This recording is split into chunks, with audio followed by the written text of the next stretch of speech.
Dad, you're kind of staring. I am. Well, I'm admiring. You know, I was rolling around the marina on my one wheel, and I thought to myself, man, there's a nice looking Nordhavn. We haven't done a 52. And what better 52 to do than this spectacular looking animal? Isn't it gorgeous? I mean, you can't help but stop when you roll past a boat that looks as nice as this one.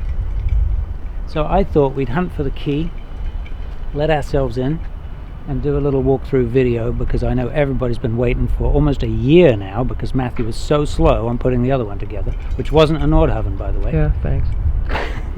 But it did get a lot of views. So and I think a lot of people were interested to see something different to a Nordhavn. But we're back on Nordhavn track now, because that's what we love. So we thought we'd look for the key, let ourselves in, and show you around. These boats are built for floating docks. It's not quite this easy in Florida when you're tied up with the pilings and loggerhead. I hate to say it, but they're not built for pilings really. So I know a lot of you guys out there are looking for smaller Nordhavns. We started with the 57, we worked our way up, we've done bigger boats, and now we're going to size it down a little bit. I've had a lot of requests from a lot of different people. Thank you, by the way, from everybody that's emailed and called. It's remarkable how wide reaching these videos are. People all over the world. And if I haven't responded to your email or your text message or whatever you've sent, I do apologize. It's sort of difficult to run businesses and respond to everybody on YouTube and all the emails and what have you as well. I know Matthew tries to keep up with it on YouTube, but it's very difficult to get back to everybody, so I apologize if we didn't. Anyway, back down to the 52. The 52 was the follow-on from the 47. I'm sure a lot of you know that already. The 47 was a huge success that Nordhavn put out. I think the first one that I commissioned was hull number 7. It was a 2003 down in Stuart, Florida, and we commissioned a lot of these boats during that time frame. I was with Nordhavn for a year through the end of 2004. We started with number 7 there, and by the time I was finishing up, we were commissioning hull number 24 came in. We pulled it out at Seminole because there was a hurricane coming. So that gives you an idea how quickly they were cranking these boats out back then in 2003 and 4. Hull 7 through 24, all in the space of 1 year. And that's just 47s. So, and there was a lot of other stuff going on at the same time. Very, very busy time. The 52 came along, built in the same mold as the 47.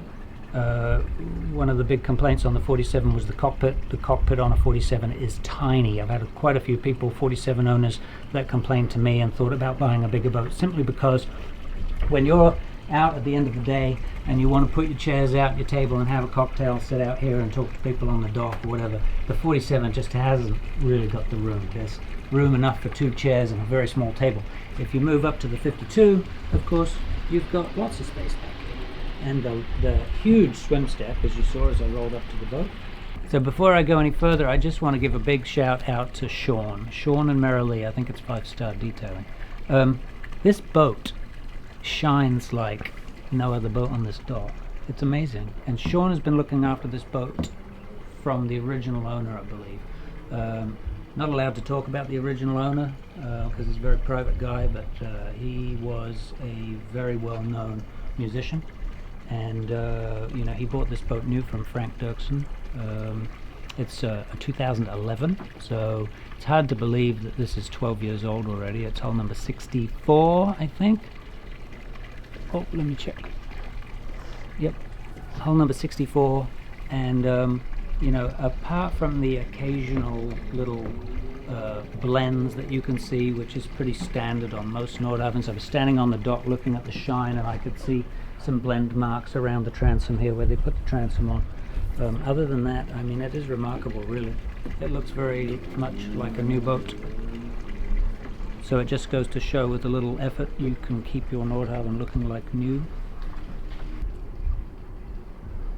Of course, it does help that the boat's in the Pacific Northwest. The sun, even though it's a beautiful sunny day today, is not beating down on the boat the way it does in South Florida.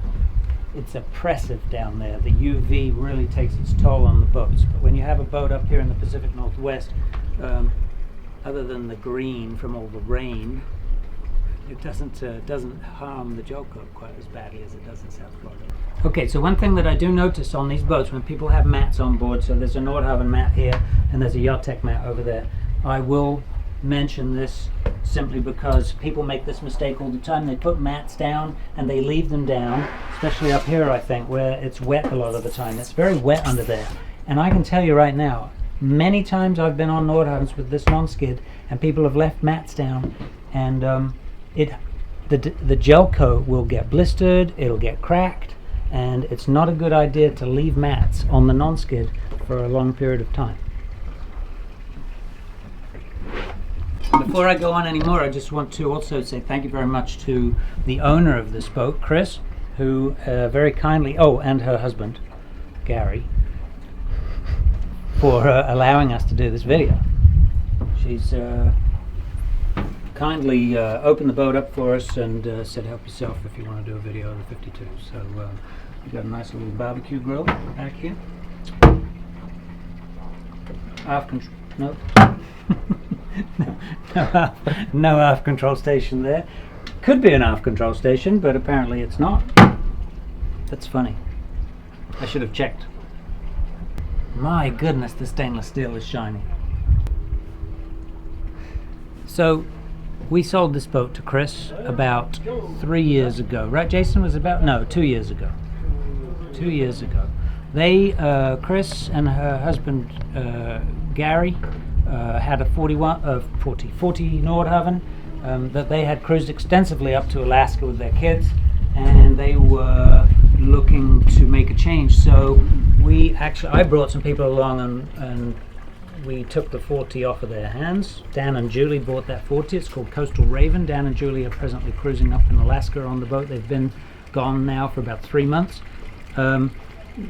Chris and Gary were without a boat for a while. They had decided that they were going to be boatless for a little bit, but then all of a sudden I came across a 47 that was available, wasn't on the market.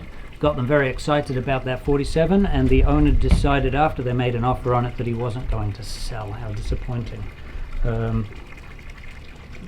They then took a step back, came back to me and said, hey, the budget is a little bit higher than they thought, and could we find them something slightly bigger?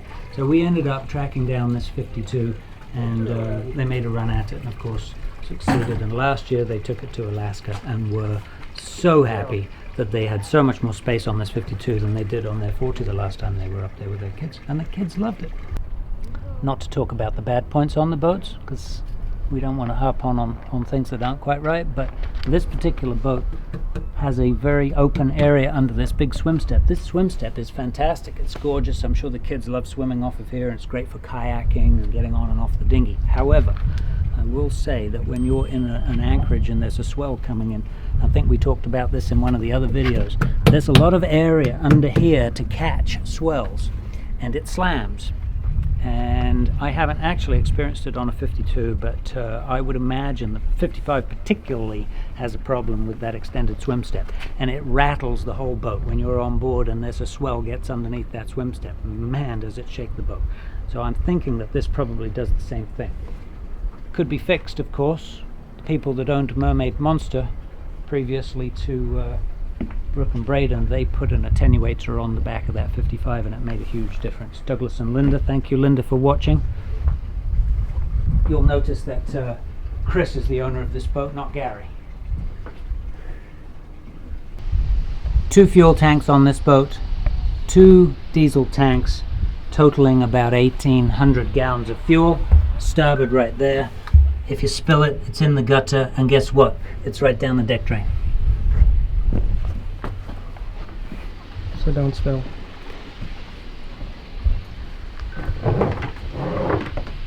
Port side fuel fill. If you spill it, where's it go? Down the deck drain. So don't spill.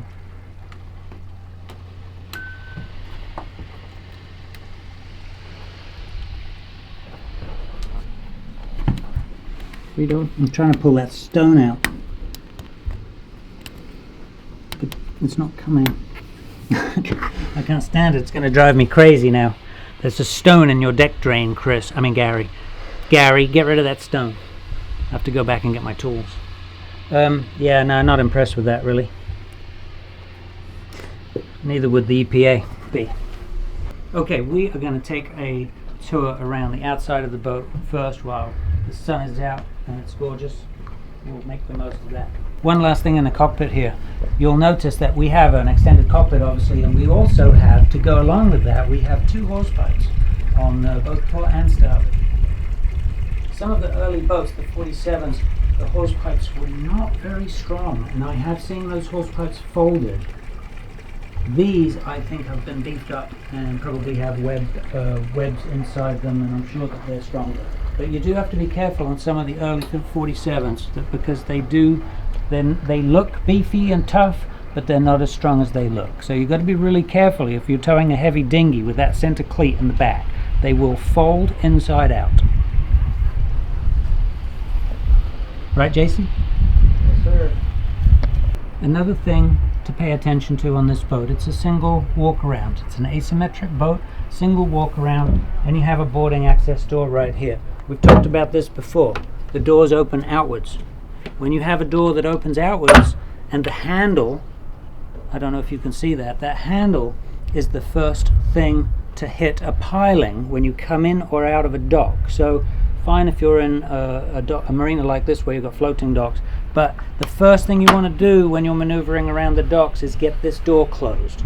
We have fixed many of those doors on different Nordhavns because people left them open and started doing their docking. Now, another thing to bear in mind here is great boat back here when you're on a floating dock, not so great when you're on fixed docks like we have in Florida. They did make provision for, right here, an upper boarding door, so when the tide's out and you're on a fixed dock, you can open the door here and get in and out. But as you can see on this boat, it was an option. It's molded in, but it was never incorporated into this build. You will find if you buy a boat and you're going to be on the East Coast, especially if you're going to be down in South Florida, you might want to think about an upper boarding door. It makes life a lot easier at low tide when you're on the pilings.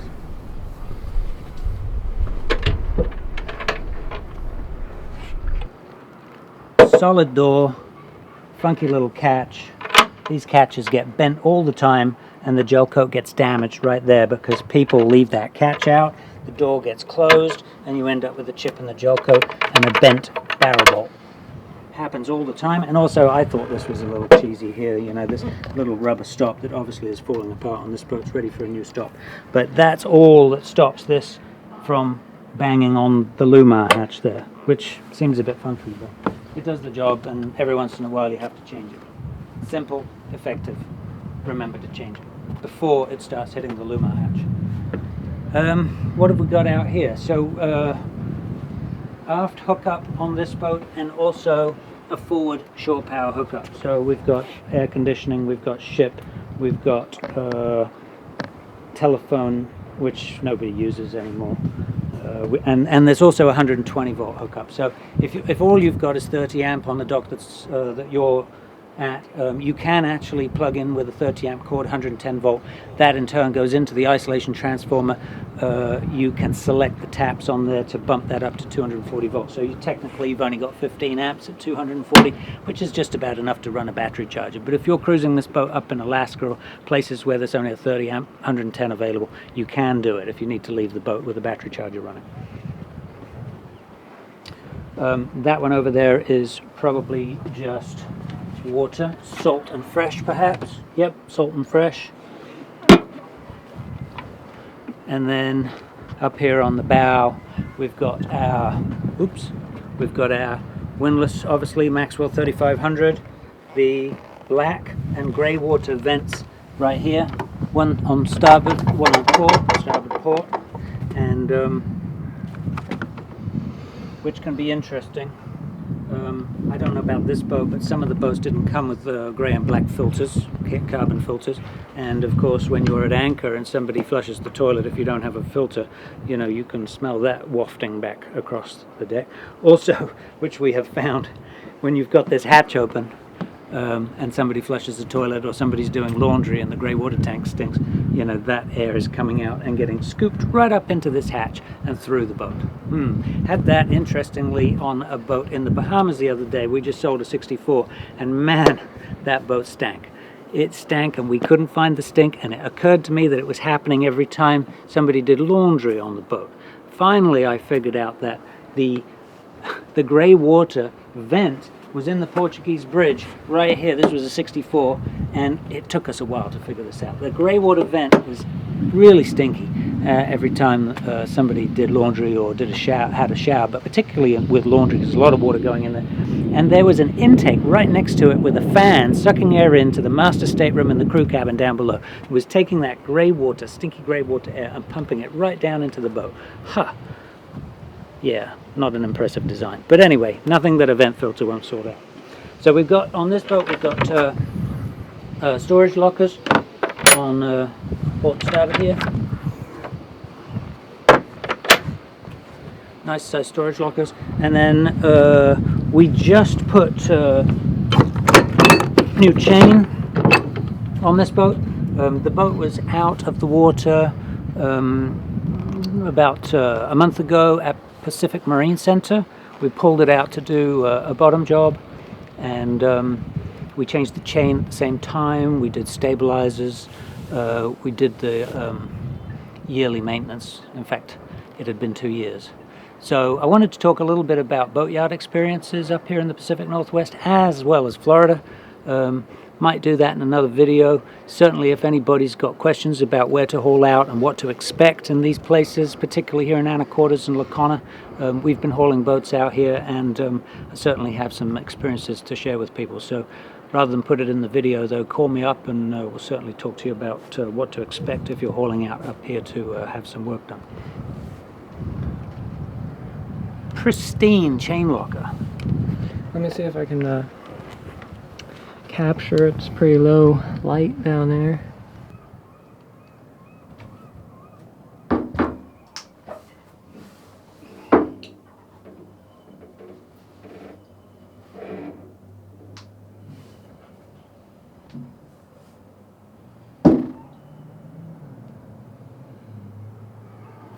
Another reason that I find it so remarkable that it's clean and tidy in there is because, you know, even though these Freeman hatches are really robust and stout, one of the design flaws, in my opinion, is that when you open them up, these catch water, right? So if it's wet out and you're going to open this sucker, usually there's water in here, and there's also water in this channel, and there's no place for it to go. When you open this up, that water drains down and invariably runs down into the chain locker and gets everything wet. And of course, if it's wet, it's going to get moldy and nasty. So it is quite nice to see a nice, clean, tidy, sparkly chain locker like that, simply because these things do let water in. Yes, they're sealed when they're latched, but you know, it's there for a reason. You want to get in and out of there sometimes, and it's going to get wet.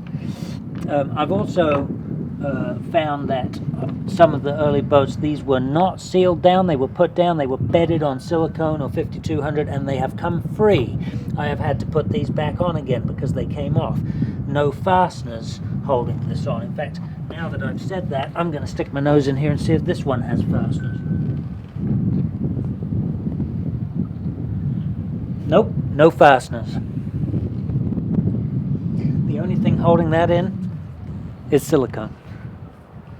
And for the moment it seems to be holding, so that's good. What else can I tell you about these? Oh, we have on some of the boats put nipples in there with drain lines in them, so that this gutter drains itself. This one doesn't have it. The chain stopper is a nice addition, not standard. Actually, it's not even a chain stopper, is it? So there I am saying chain stopper. It looks like a chain stopper base, but it's actually a roller. And I think that the reason that they put this roller on, and Gary's probably going to correct me if I'm wrong, or Chris, but when this anchor, this Rockner, of course, comes up, the shank comes up quite high, and what happens is the rise of the chain will affect the chain coming onto the chain wheel here, and we have had issues where the chain got messed up coming onto the chain wheel. If the anchor shank rises and the chain comes under this roller, then the lead for the chain is always straight onto the gypsy, which is good.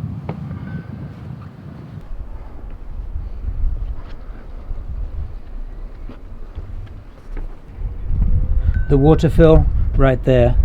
Normally these tanks just have these tanks just have one boat. These boats just have one tank. That's the water fill right there. That's 400 gallons of water on it. Something else that you're going to find when you start looking at older boats, not so on this boat, but many of these older boats, these diamond sea glazed windows and door frames start to get some corrosion on them. This one does have some corrosion here. We're going to have to put this on the list because this boat is really mostly free from corrosion. I don't know if you can see that there's some bubbling. So what's interesting is I have watched this diamond sea glaze saga unfold. I'd love to talk to anybody that wants to know about diamond sea glaze. They have had some issues over the years, and although they build a really nice product, you know, we can look at some older Nordhavn 40s that have been around for 20-25 years, and almost 20 years at least, and you know, it's remarkable. They look amazing. And then you get a boat like this that's only 12 years old and you see corrosion on it, particularly these frames here. Now I will say that this is not diamond sea glaze. Diamond sea glaze never, as far as I'm aware, never made the curved windows. The curved windows were always made at the factory, so I can't blame diamond sea glaze for these curved windows. But and the diamond sea glaze, you can see the little logo on them there. These actually look remarkable. I think it's because this boat had very few hours on it, didn't have a whole lot of salt on it through its life so far.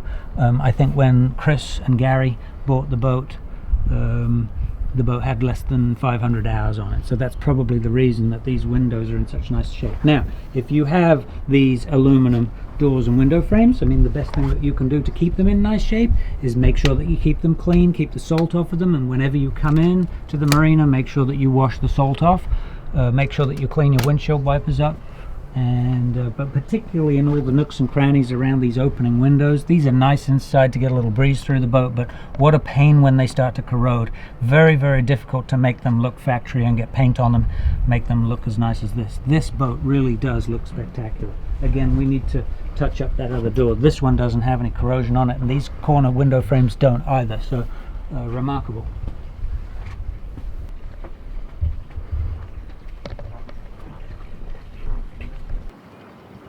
As opposed to the early boats where you've heard me talking about those gorgeous stainless steel davits, some of the early 47s had those Anacortes davits, and there were some other davits that we used as well, nautical structures and what have you.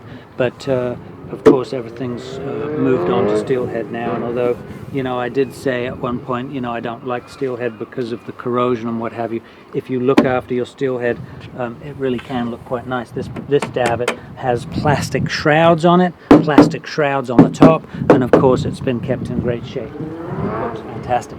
The cylinder underneath is showing a little bit of rust there, but nothing major, and again probably because it has very little use. I can't imagine that the previous owner of the boat launched the dinghy more than a dozen times, maybe even less.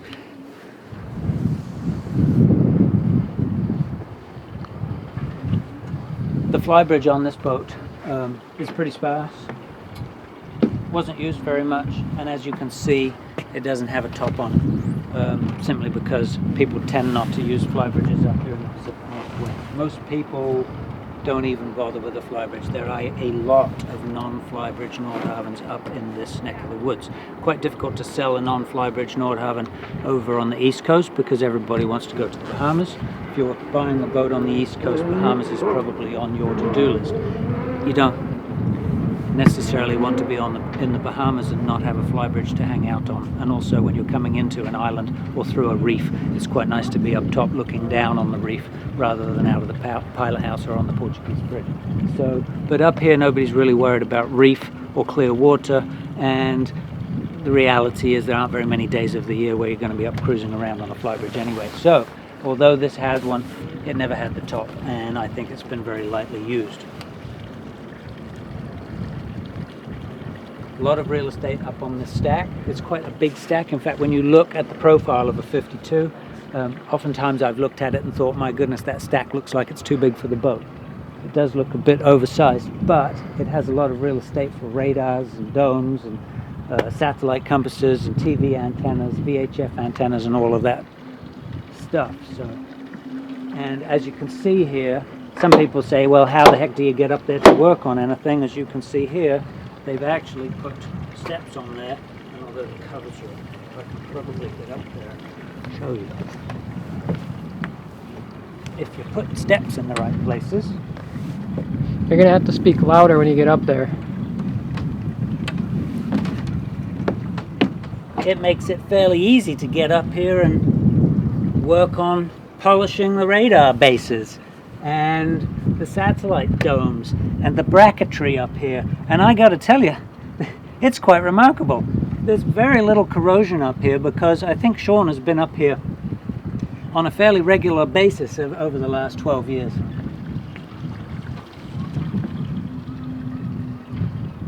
Washing and polishing.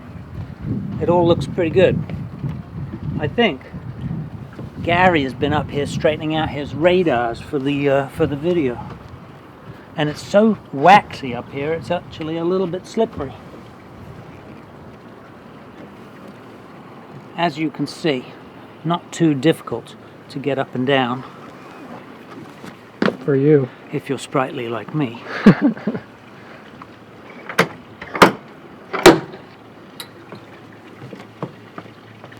This is an interesting spot on a 47 or perhaps on a 52, an early vintage 52. This is part of the engine room ventilation, and there's a stack blower down inside there that blows up. I'll show you when we get down into the engine room. So there's quite hot air that comes out through there when the engine's running. Interestingly, this one's angled back slightly. Most of them are angled straight down, and you will notice when you get up onto a 47 on the deck, the non-skid right here is usually cracked and looks pretty ugly. It's quite common. Again, this one has very few hours on it, so there's no cracking, but that's quite something that you'll see. If you get onto an older 47, you're thinking about buying one, you're going to see those cracks on the decks.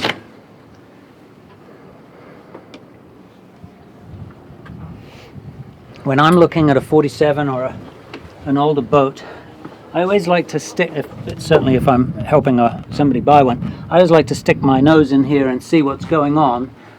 Make sure there's no soot, because as these boats get older, there can be problems with exhaust stack gaskets. Usually gaskets, and of course mufflers. We have replaced a bunch of mufflers on these older boats now. I'm thinking that this one's a long way from having to be replaced. It's not an inexpensive thing to have to do. You've got to pull the blanket off. Usually people, when they're getting to the point where they're worried, and you have to pull the blanket off, you sort of destroy the blanket in the process of inspecting the muffler. So most of the time when you get to the point where you think, oh, it's time to inspect it, it's probably going to be time to replace it, because the blanket comes off. Very difficult to get the blanket back into place again. They come apart, the buttons pop, and usually I'll tap the top of a muffler with a screwdriver or a pick, and if I go through, it needed to be replaced. And I would say 9 times out of 10, if we're thinking about picking at it or tapping it with a screwdriver, it goes through. It's time to replace it. But that's the warning that I'll give as soon as you start looking. You pull the top off and you get sheets of rust coming off, it's probably time to go. The muffler itself isn't that expensive. The labor to do it is, and the blanket, of course. You got to throw the blanket away and put a new blanket on. The blanket's quite expensive as well. You got to find somebody that knows how to do that. Okay, we are going to head back inside. Don't think we need to look at the dinghy or anything.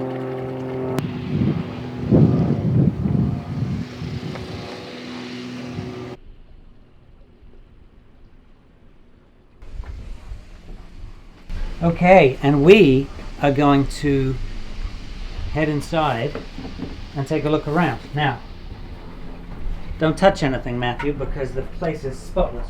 Wait, I gotta take my shoes off. He says as he... Oh wait, no, better not do that. People are gonna comment about my feet again.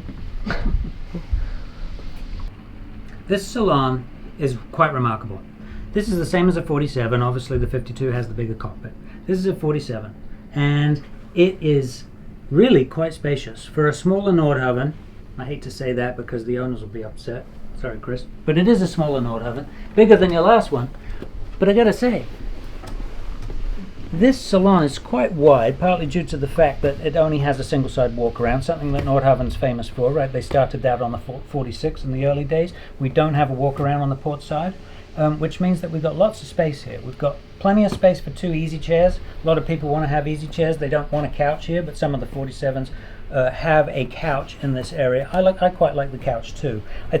I used to think it was a bit of a squeeze having easy chairs in here, but as I'm getting older, I'm thinking, I could definitely handle having a couple of easy chairs to sit and watch TV on. Now the TV on this boat is a little bit small.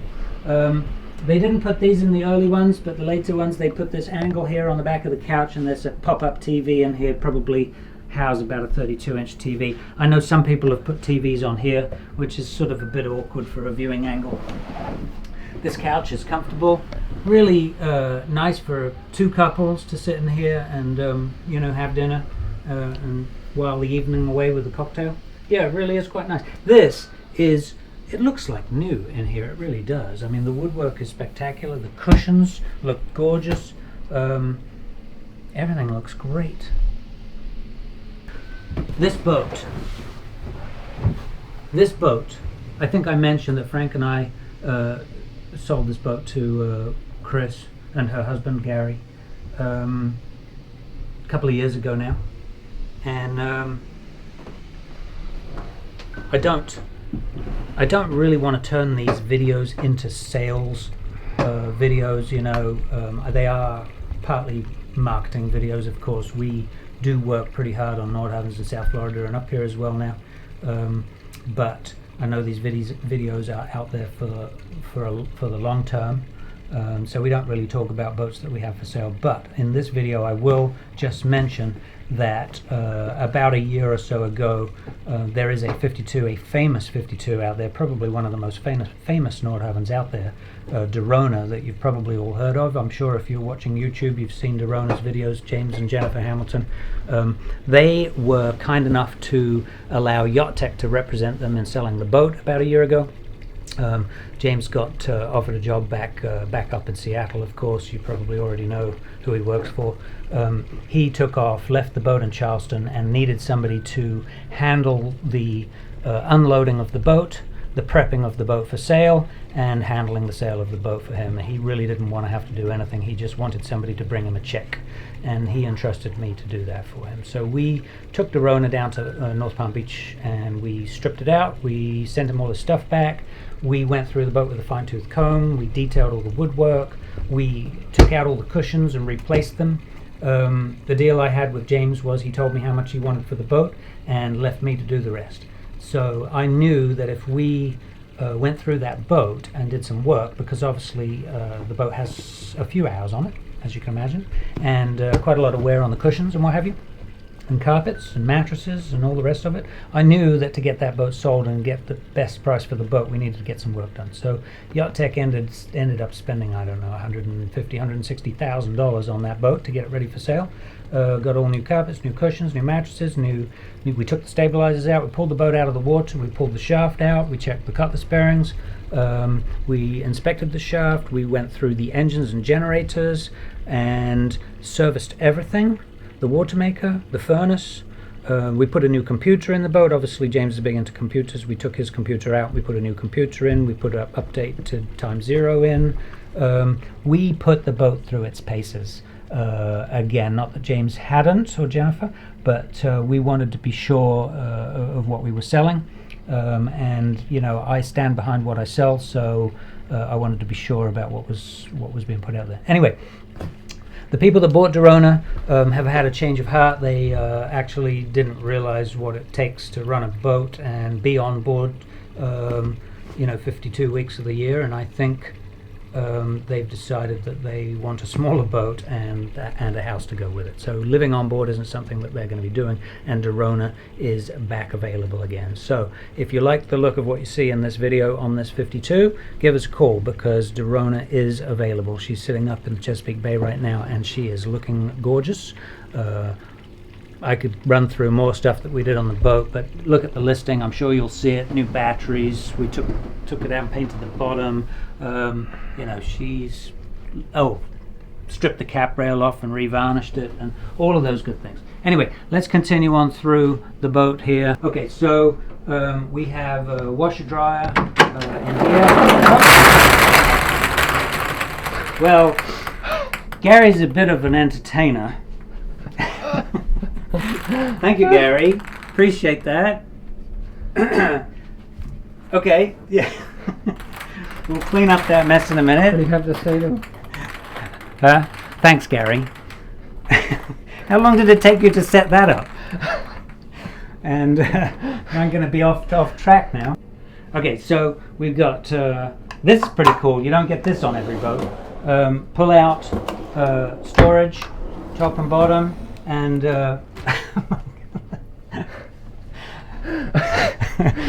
as you can see, Gary's a little bit of a ramen eater.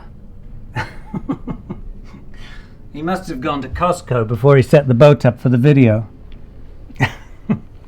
Yes, I like ramen.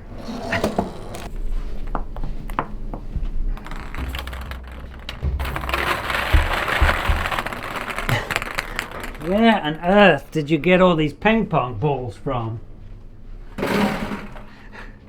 Nordhavn really builds a fine galley.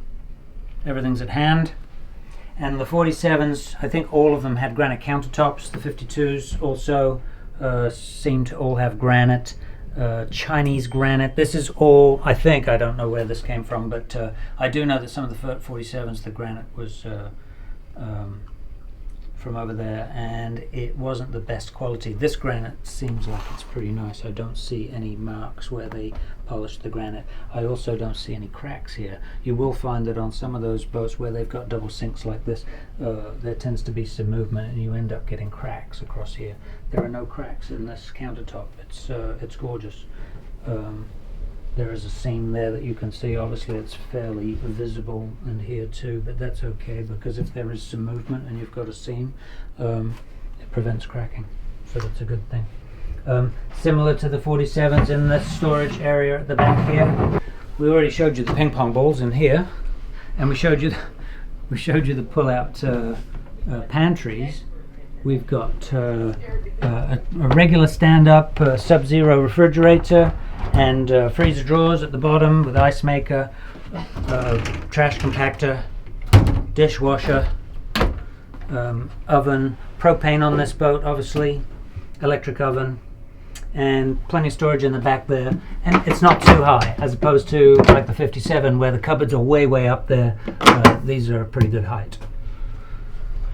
Microwave, and that's about it for the galley. I think it's a good size galley for a couple, and having guests on board. Some pretty nice unobtrusive non-skid on these steps, which is good if you're wearing socks. Probably shouldn't be wearing socks, but it's there. And another thing that I really like about these 47s and 52s is access to fuel tanks, right? So you may have seen somewhere on YouTube, or maybe it was Facebook, I posted a video of me inside of one of these fuel tanks. We had a fuel tank leak. We can talk about that a little bit in the when we're down in the engine room. Sometimes I forget to talk about things after I've mentioned I will, so I'll try and remember. Look at the finish on this hatch. I mean, everything is perfectly finished. The perforated aluminum there, the paintwork is gorgeous. I mean, the stainless steel polished bracket there, I mean, all never seen, but it's so pretty. The way that they finish these boats is truly amazing. Attention to detail. So this top can come off, and I have and will climb down into these tanks routinely to go and either clean them out, or fix problems. And the problems we'll talk about in the engine room.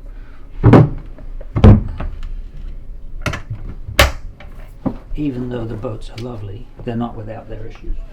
One thing that I do notice about this boat, again, the difference between Washington, Pacific Northwest boats and Florida boats, and particularly boats that have the blinds drawn most of the time. You want to keep the blinds down, you want to keep the UV out of the boat. I don't know exactly why, something to do with the build process, but oftentimes you'll see on older boats this kind of patchiness starting to appear. There's a little bit on this boat, there's a little patch there you can see, there's also a patch up here. Oftentimes it's going to be close to the seams of the woodwork. This boat has very, very little of it. Some of the boats are really terrible, in fact. And as the boats age, it seems to get worse and worse, which is very disappointing because it's quite difficult to fix. We have fixed it on some boats by going through and touching up the woodwork and revarnishing, but it is very difficult to do. I believe that it's got something to do with the glue.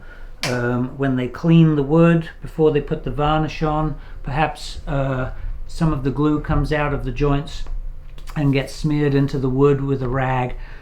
You don't notice it when the boat's new, but as the boat ages and the UV gets on the wood, it comes out, it sticks out, and it starts to look pretty ugly.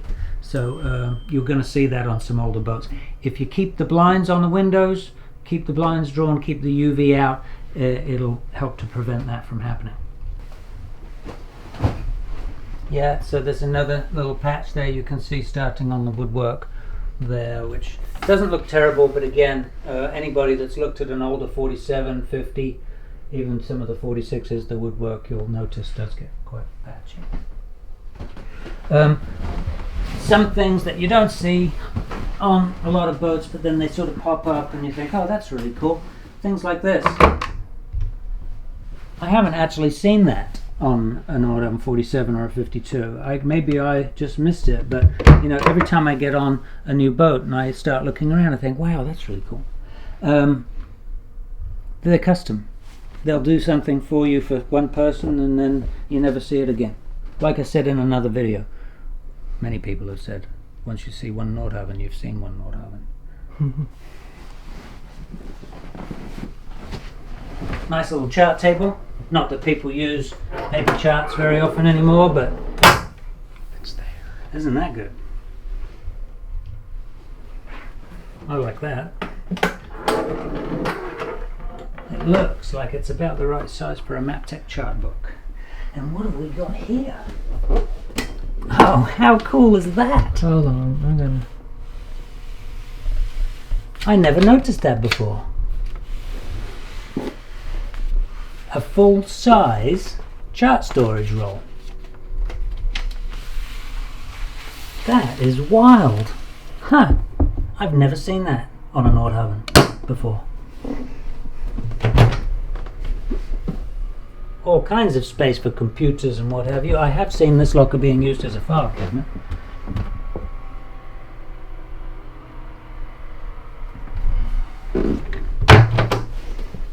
Now, Gary put in these screens last year and did a fine job too. They don't have bezels on them that overlap. He actually did a beautiful job of cutting these panels out and having the monitors fit in there flush, and they do look gorgeous. So I tried to turn everything on. I wasn't successful. I couldn't get the cameras up, I couldn't get the sounder going, but that's just because I don't really know the boat. But everything is perfectly situated here. I like this. Steering with your left hand, engine with your right hand, thrusters right there. Everything looks like it's in a perfect position. We've got controls for the stabilizers right there, the horn, the mic for the radio, your engine controls up top. What have we got on this? Just over 1,000 hours, 1,048 hours on this main engine. 2011. There is such a thing as a boat that isn't used enough, but I think that we've probably ironed out the kinks, got the bugs out of it, and they had a fairly trouble-free trip to Alaska last year, so they're pretty happy. We've got fire suppression system here. We've got battery monitor, bilge alarm, bilge counter. Sorry. Counts the number of pumps on the bilge pump. Obviously we're not getting any water in the bilge because it's at 0. We've got the system heat, engine preheat. Actually, we made some changes to the diesel furnace on here when Chris and Gary bought the boat. We put in a heat exchanger so that we could run heat from the main engine. Water maker, Murphy Power View for the main engine, KVH satellite TV system. Okay, I think that's probably enough here. We should head on down and make our way through the cabins to the engine room. Mm-hmm. The headliners look fantastic, temporarily.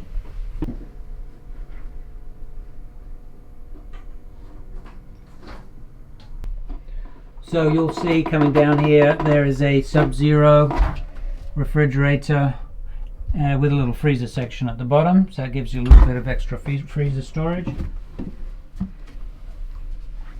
Down here we've got a 3-stateroom version. So some of the boats have a 2-stateroom, most of them have 2 staterooms. So on the 2-stateroom there's different layouts, but oftentimes you'll have a double bed on that side and a desk over here, or a double bed over there and one bunk over here. In fact, Alioli is down there, and I was on that boat the other day. They have the bunk on the starboard side and a double on port. This has bunk beds on both sides. This is one of those boats that's, when these headliners go, it's very, very difficult to repair this piece right here. Matthew will tell you it's a struggle, because this piece of headliner material, which is the same fabric and has the foam inside, they tuck it behind the woodwork right here, they tuck it behind the woodwork up here, and despite the fact that we like to think we're very good at doing headliners, we do not have very much luck replacing this piece right here without doing something funky in the corners, because of the fact that it's tucked up in there. You got to get it out with a razor blade, which is kind of annoying. Under the floor here, I'm not going to pull up the carpets, but we've got the holding tank up forward here.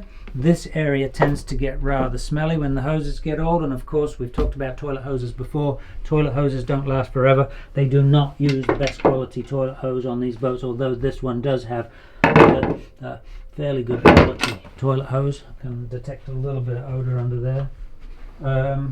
The grey water tank, this boat does have grey water, and the grey water tank is under there. You'll notice that Nordhavn does a nice little job of painting the grey water tank grey. So that's the Tank Watch 4-cylinder unit for the grey water tank. So up in here, so we've got there's an electric black water tank under the floor, electric pump out under the floor. That's the manual pump out for the black water up here. Manual pump out for the grey water is in the steps over there. Under here. So that's what this little slot here is for, so you can pump the grey water out. There's the grey water pump with the conveniently located handle right there. You wouldn't normally need to use the manual pump because they're electric pumps for both. That's just in case they stop working. And then of course you've got your shower, head and shower up forward. Nice large hanging locker, cedar lined there, same on the starboard side. Bow thruster, access to the bow thruster is through this locker here. Just show you real quick. Bow thruster's right there, look at that, that's nice and clean down there. I will say that as these boats age, they tend to get carbon dust coming out of those side bow thrusters, and those areas down there tend to get really grey and grimy. This one looks good. And as you can see, pretty good access to work on that bow thruster motor if you need to.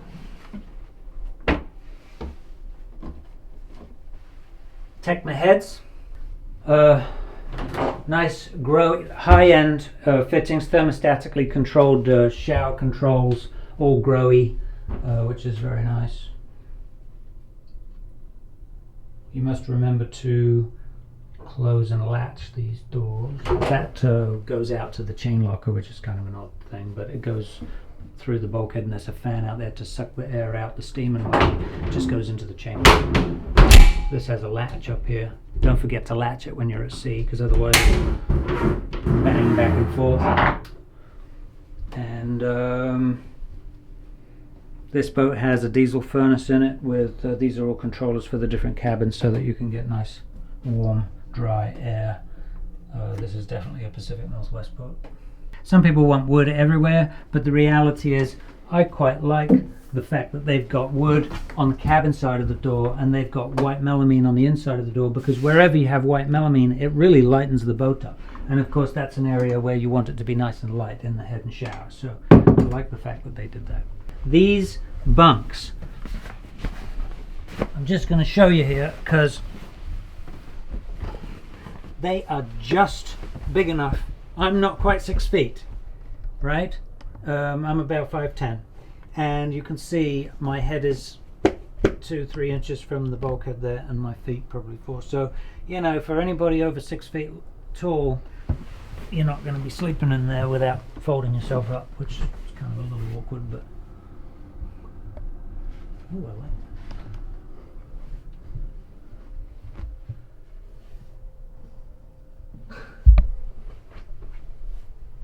Okay.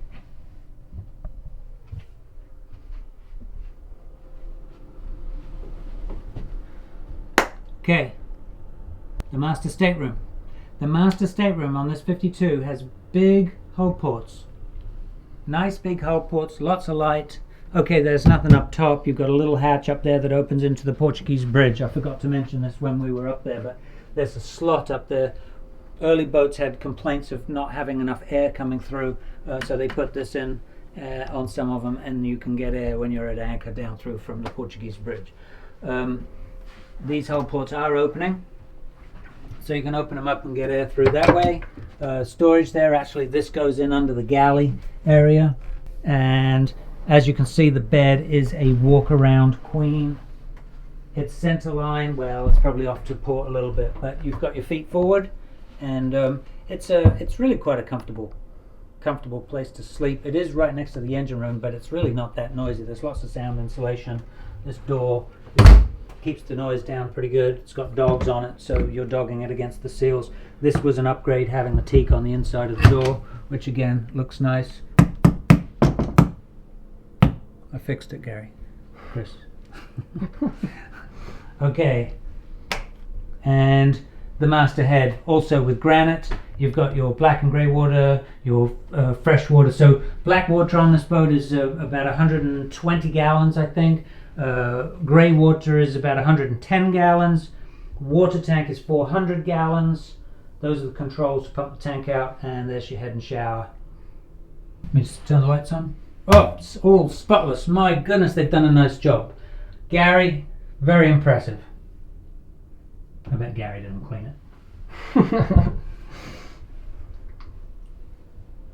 But he may have. Alright, now, I gotta tell you. So, even on Dirona, the one that we have for sale, and I forgot to mention, we also have one VAT paid 52 over in Europe available. So, if you want to talk about that, give me a call. But when you walk down to the engine room in Dirona, you're going to see the same thing. It's remarkable. That boat has almost 10,000 hours on it, I think, and it is clean and white, and it is pretty. Nordhavn does such a beautiful job of these engine rooms. Not everything's perfectly accessible, but it's not bad, and it sure is clean and tidy, organized.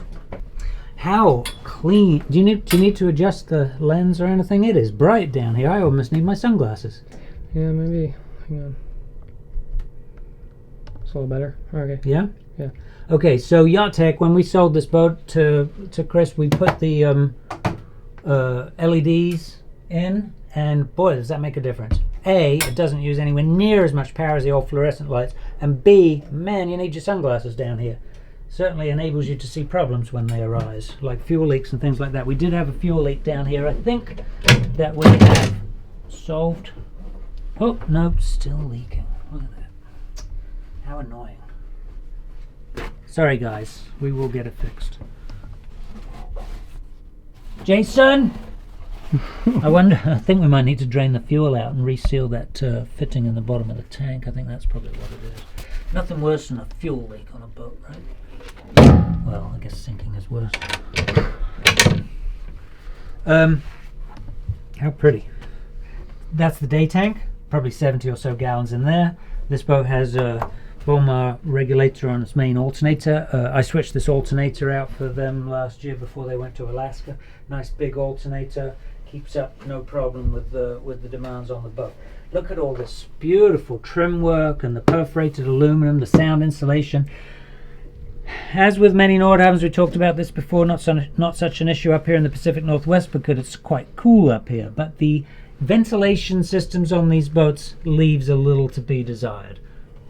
That's not very big. There's not a huge volume of air that's getting drawn out of here. So this draws air out, hot air out. That one over there, same thing, draws air out. They are small Dayton blowers like this, probably needs to be upgraded. We haven't done that yet. This is the one that I said blows air up the stack. There's a double wall in the exhaust stack up there, blows the air up to keep the stack cool, and then it comes out of that stainless pipe on the top on the port side. Little bit small really, 110 volt blower here. We could probably do better. The other thing that I have found is if you add blowers in the back of the engine room, a lot of Nordhavn owners know about this. I did this many years ago on a 50 and was playing around with radial fans that, like on the grill of your car, bring air in and force all the heat up the stack. You cannot try and extract the heat from the engine room. You have to pressurize the engine room and force all the heat up the stack, and it works quite well. The only problem with that is if there are any holes between the engine room and the cabin, you tend to get engine room smells in the cabin. So you've got to make sure that you fill all those up with expanding foam or silicone or whatever, so that there are no holes that allow that air to get forward into the living spaces. But if you can get a little bit of positive pressure in the engine room, the heat from the engine gets pushed up the stack and goes out the top, and it will make a huge difference to the running temperatures of this engine room. If you don't do that, certainly down in Florida you're going to be upwards of 120 degrees running. Up here probably not so much, but and if you put those fans in, you can get those temperatures down in the 110 range. Okay, access to the stabilizers. Okay, well, I'm not going to pull everything out on this side, but if we pulled all the tools out, we can lift this up and we can get over to the back there. That's where the port side stabilizer is. I did talk about the stabilizer on the port side. Here's the starboard side. Starboard side access is pretty good. Port side, you got to kind of crawl in there a little bit, but you know, this is a center locking stabilizer, auto pinning. You can see we've got pretty good access to the potentiometer under here for making adjustments, and the directional valve is in the back there if you want to. Tough to see if you need to work on that. Yeah, it's dark in there, isn't it? But really quite nice. If somebody has a stabilizer problem, I always hope that it's with the starboard side. Then I can just do it easily. If it's the port side, I'll send somebody else. Obviously we've got good room here to the dual raycore. That's the dual. We've got the transport raycore over there. When you're transferring fuel, it all goes through this. The transfer pump is in the back here. We've got our fuel manifolds in front of you, so if you turn to the right there, you can see the manifolds. We've got a return manifold, a transfer manifold. Under here, just some extra storage space, and then we don't have a supply manifold because obviously the supplies are on the bottom of the day tank down there. I think you already probably saw that when I was looking for the fuel leak. But our supplies, gravity feed on this boat, gravity feed from port, gravity feed from starboard, both of those are closed right now. And then this is the fuel supply for the diesel furnace, fuel supply for the main engine, fuel supply for the generator. It's as simple as that. A lot of fuel on this boat. So this is the starboard fuel tank, and these two pickups are at the base of that fuel tank. So we're sort of gravity feeding from the base of this fuel tank. This is the main supply valve right here, and the other end of that goes to the day tank, the base of the day tank over here. So that hose terminates right here. That's this hose, the other end of it. So there's a valve at each end. Okay. So if I open up this valve here and I open up the valve on the day tank, then the fuel will gravity feed down into the day tank, which I love. Great system. What I have had an issue with on this one here is the transfer pickup. So the other end of this hose goes to the transfer manifold over there. So if you want to move fuel back and forth between the tanks, or you want to polish fuel, that's how you do that, through that transfer manifold, and you use the polishing pump. And any time you move fuel on this boat, whether it's from one tank to the other, whether it's if you want to pump it into the day tank, you can do that. It goes through that transfer filter and gets cleaned on the way. So that's a really cool system. What I will say though is, and I haven't had to do it on this boat, but I will be curious because we've done it on a number of 47s and 55s. They put a sandwich construction inside the tank, and there is Boona rubber in there, Boona rubber gaskets, and they sandwich Boona rubber gaskets against a square flange and they bolt it through. Yep, this one's got a lot of 5200 around it. It's a bit difficult to get the camera in there and see it, and by they I mean the builder. And Boona rubber doesn't do well when it's submersed in diesel for a long period of time. So we have had issues right up until the end of the run on the 47s. We've had issues where we had to, and that's why I was in the fuel tank in one of my videos on Facebook, unsandwiching, removing all the fuel from the tank, unsandwiching, taking that apart, and then putting in, I think the guys are using silicone gaskets now. It's either Viton or silicone. I'm going to have to check with them. But they take them out, they stamp out a new gasket, put it back in again, and we haven't had any problems with the ones that we've done. So that is a problem that we found on the 47 and on the 55, unfortunately. But as long as we know about it, as the boats start getting older, we recommend taking care of that. And it's really nice to have good access to the tank, because if you don't, you can't get inside to fix it. And a few other things we found along the way, but that's good for now. As you can see, it's beautiful. Everything's pretty well accessible, and they have certainly done a fine job. Okay, pretty clean bilges. A little bit of coolant down there. I think we probably overfilled it slightly, or maybe we have a very slight leak here. Hold on a second. What do we have? Yeah, we definitely got a leak. Just trying to figure out where it's coming from. Oh, I think it's this connection right here. Okay, so we will come back and tighten that up, because I see a little puddle of coolant right there. Right there's a puddle of coolant. Anyway, so that's what we do when we're on boats. We tend to look around and see what kind of problems we can find. These can be problematic on any boat with a 1066 or a 668T. This is a Bowman cooler. I hate to admit that it's a British cooler. But it is, and when Nordhavn builds the boats, they take this elbow and they rotate it, and the rubber O-ring, which is Boona rubber that's inside of here, top and bottom, will not reseal very well, and it's inevitable that they leak. So we basically take the tops and the bottoms off, top and bottom off, and we replace those with Viton O-rings. The transmission on here is a ZFW 220. It runs at about 350 to 400 psi, and if you don't replace those O-rings, you will end up with transmission fluid in your coolant. We see it all the time. It's not a case of if, it's a case of when. When you check your coolant, you're going to see little traces of oil in the top there. And that is pretty much goes for any 668T or 1066, unless those O-rings have been changed out for Viton. Call me if you want more information on that. There's another thing that we found on these 47s and 52s. Inside of here is our air conditioning manifold. The air conditioning manifold is quite difficult to get to. It's sort of a pain in the backside. And in the top, there's an elbow. I don't know if I can capture this. I don't know if you can see that in there. I would need a flashlight, and they've got hoses and stuff in front of it. But up in the top there is a bronze 90 degree. So up in the top on this manifold is a bronze 90 degree elbow. That is where the seawater comes out of the air conditioning pump. There's one air conditioning pump that draws water in from under the boat through a strainer, and then pumps it to this manifold where it's separated, and it goes to all the different package units. There's a package unit in the master stateroom, there's one up forward, there's one in the pilot house, and there's two back in the salon. And this is where the water gets distributed through this manifold. Now, this boat probably hasn't had a whole lot of AC usage, so that elbow is fine. But I will tell you that anytime you've got air conditioning flow on a boat, when you're running air conditioning continually, bronze is not good, and stainless is not good. It's not going to last. And that elbow is in a place where you can't really see it. You need to know that it's there. And the reason I know that it's there is because we've had failures, we know about it, and we try and get rid of that elbow and replace it with PVC or Schedule 80.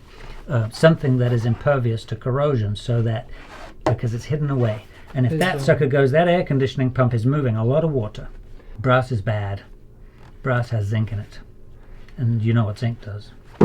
So we don't use brass under the water. We only use bronze or Schedule 80, PVC, something that won't corrode away. Okay. This engine, 1066. We've had a few issues. We continue to have little issues. I think it's a great engine. It's a tractor engine. It's going to do a lot of hours. People ask about hours all the time. The expected life on this is probably 40,000 hours, somewhere between 30 and 40,000 hours. We don't know, because I've never seen one fail on a Nordhavn yet. We haven't got there, but we've got these engines out there that have got well over 10,000 hours on them, and they don't burn a drop of oil, they don't smoke, they don't, they're great. Again, tractor engine derated. This is 173 horsepower, I think, something like that, and we'll push the boat along at 8.5 knots. Cruise speed on this boat's probably about 7.5 to 8. One of the nice things about the later boats is they took out the Yanmar wing engine and they put in a lugger. So that lugger engine is the same engine that's on the generator. It has the same raw water pump, has the same starter motor, it has the same exhaust elbow. It's got lots of the same parts on it, so you only need one lot of spare parts. You want me to get by here? Mm-hmm. Or do you want to get by? I can sit back. We've got to show off the wing. Raw water pump's really easy to get to, same as the generator. Like I said, a lot of this stuff is same from one unit to the next. The heat exchanger in here is the same heat exchanger as on the generator, the tank, the exhaust elbow.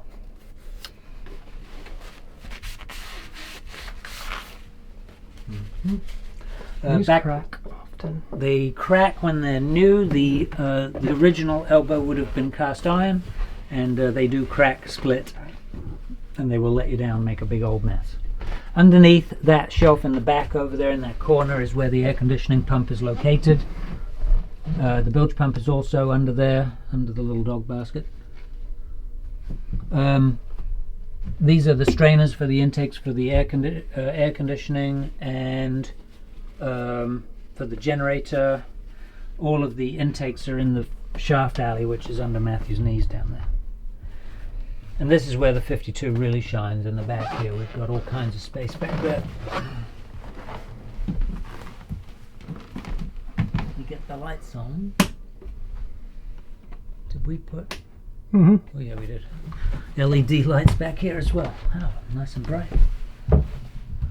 So some of the boats have a small generator back here as well. This one does not. But we got all kinds of space. We've got lots of space for the water maker over there in the back, in the aft starboard corner. As you can see, lots of access to steering gear and valving and what have you. Stabilizer tank over there. That's the stabilizer reservoir. Then up on the starboard side we've got the outback inverter and the inverter bypass to the right of it, underneath that smoked cover. That inverter bypass is something that let Haver down recently. He called me up and had a problem with his inverter, and it turned out that the wiring in the inverter bypass was loose and melted, which was a little bit awkward. Anyway, Dan was up there and they all managed to get it all wired back up again and kept on moving. But it just goes to show it's worth checking the tightness on all your connections every once in a while. Back in here, talking of connections, a lot of our connections on our heavy DC cabling is back under this plexiglass cover back here. The fuses and what have you. And again, it's worth getting in there with a wrench. If you know what you're doing, you've got to be really careful because there's a lot of amps back there. But checking the tightness on those bolts that hold all those wires, because you get thermal cycling and things start undoing themselves, and then the next thing you know you've got some pretty toasty warm terminals. These are all the controls for the batteries. These are the controls for the house batteries here, bank 1, 2 and 3, and then we've got the davit isolation, the main engine, wing engine, generator, and then we've got our parallels right here, so that if you do lose your batteries for a unit, you can always parallel with the house to get them started. They're all very neatly put together back here. We made some changes on this boat when they first got it. We added this cooler. In fact, this is my handiwork. When I was up here, I think a year or so ago, we made this. Jason made this box. We mounted this cooler and we replumbed the diesel furnace system so that we could run heat from the main engine, and also use this to heat the main engine in the wintertime. Not only the boat, but have heat going through the engine like a block warmer. I also added these valves on the top so that we could service this unit by closing this and putting a pump in, and we can pump coolant in. It's much easier for us to flush the unit, flush the old coolant out, and push out air bubbles, having those service valves on top. Pretty proud of that. Thank you, Kostica, for teaching me all that good stuff. Kostica does Kabola up here in Anacortes. He's our next door neighbor at our shop. And the diesel furnace back in the corner. I think that's the same unit that Dirona has. We put new batteries in recently. Lifelines, of course. Electric thruster. The electric thruster back here. Yes, Matthew, right there. And it's got a bleed tube on the top of the tunnel. This is one of those tunnels that collects air when the boat's out of the water. If you have a diver on it, because of the shape of the tunnel, the air bubbles, or if you're out of the water, the air will get caught up in this tunnel, and that's why you have a bleeder valve on top, so that you can bleed the air out when you launch the boat or after the diver has finished cleaning the blades. These are the autopilot pumps right here, AccuSteer pumps, 2 of them. Fairly robust pieces of equipment. I will say that we have had problems with gauges blowing on older ones. This one's not old enough to have that problem, but beware. At some point you might want to get rid of these gauges. There's not really any need to have a pressure gauge on this system. My suggestion would be to take those off and plug the hole. You don't really want to lose that gauge while you're running your autopilot pump, because guess what? You'll lose all your steering fluid in a flash. Right, David on Zape, that happened to him not that long ago. And he sent me a copy of his AIS trails going around and round in circles while he was fixing his steering. Oops. So, the moral of the story, get rid of the gauge. Now, somebody texted me this morning and asked if we were going to do a video on a 52 at some point, and I thought to myself, well, that's ironic. Matthew and I are planning on doing a video on a 52 today, so I texted him back and I said, oh, and by the way, we've got one for sale if you're interested. He said, I already bought one. And didn't I buy it from you? And no, he didn't buy it from me. Interestingly, he bought it from somebody else, but he thought he was buying it from me. I don't quite know how that happened, but he didn't. What I will say is, when you buy a boat from us, not only do you get me when you buy a boat from Yacht Tech and all the knowledge that I've gained over the last 20 some odd years, you get everybody else as well in Yacht Tech. You get Bob Benavides, you get Tony Fields with all his 30 years of experience plus on stabilizer systems. You get David Summerlin with all his years of parts in West Marine. You get Dan Neese. I mean, he is a wealth of knowledge. Who works for us in the shop. You get Glenn Tagliarini, you get Robert Etheridge, who has been with me since time began. I mean, he knows more about Nordhavn's. Actually, he's doing people. He probably knows as much as I do now. He's been working on them longer than me, actually, because I don't work on them as much anymore. Rob Etheridge is a wealth of knowledge. You get him. You get Casey DeGraw. Casey has been working with us for a long, long time. You get, I said, Dan Neese, Tony, Casey, Glenn, Bob, David Summerlin. You get Jeff. Jeff has been with us not very long now, but he is fantastic. You know, as working out in the service side of things. You get Jay and Paul and Kathy. Then you've got Jason up here in the Pacific Northwest as well. You get the whole team. You know, we've got a team of guys, and they're all happy to answer your questions and help. In fact, more so now because, you know, I put in place a scheme where when we sell a boat, regardless of whether we're selling a listing or we're representing you, my guys get a piece of the action. My techs are all invested in this because part of our commission goes towards a bonus scheme for those guys so that they're interested, they're involved, they want to be involved, they want to help everybody that buys a boat from us. They're there for you when you call. You know, we're a team, and I think we're doing a pretty good job. So that's what you get when you buy a boat from Yacht Tech Sales. I'm thinking about things that people would ask, and I know that there's probably a ton of questions out there of things that I haven't covered, like cruising range on this boat. So Cruising range, I think we talked about the cruising speed. I mean, you know, anywhere from 6.5 to 7, 8, 8.5 knots probably on this boat. I think this boat probably tops out at about 9 knots max, I would guess. It is a little bit faster than the 47 because, of course, you've got a little bit more waterline length. The range on the boat with 1,800 gallons of fuel is probably in the 3,000 mile range. All of these boats, I think I've said before, pretty much designed to do 3,000 miles with ease and cross oceans. They're built to cross oceans. That's what Nordhavn does. They build ocean crossing trawlers, and except for the 35 and probably the 41. I don't know about the 41 actually. Maybe that is an ocean crosser. Don't have very much experience with that boat, so I need to learn. But the 35's coastal, and the 59 coastal pilot's probably not built for crossing oceans, but the rest of them are, and they're very capable of doing it. Yeah, the 52's capable as well. If you want one, call us. That's a nice bracelet. Where'd you get that? Carter and Amelia. Carter and Amelia. Thank you, Carter and Amelia, for my bracelet. I'm wearing it with pride. Carter and Amelia came in today on their new Nordhavn 68 forward pilot house that they bought down in Mexico recently. I was down in Cabo with Carter and Amelia, and they were kind enough to bring their parents along on the trip, and we had a great time down there. So thank you very much for the bracelet, guys. I'm glad you had a great 4th of July up in Roche Harbor. The goal was to get that 68 forward pilot house, which some of you may have known as Argo, up here. It's now Lucky Penny. Get it up here for July 4th, and we succeeded. Okay, and finally, a lot of people have asked in the comments section for us to do different boats. So what I'm going to do is I'm just going to ask you, if you're watching this video and there's a particular model of Nordhavn that you would like us to do, just put the number of the model of Nordhavn that you want us to do a video on, and what we're going to do is we're going to look at what people generally want, and we will follow up and do a video on that model. We also are considering doing other models. Obviously there was a fairly strong positive reaction to the 59 video that Matthew put out recently, the Celine 59. We are quite keen on doing some videos on some other models as well, because, you know, Nordhavn is not the only brand out there that builds a good boat. In closing, I'd just like to thank everybody that's obviously supporting us and giving us thumbs up.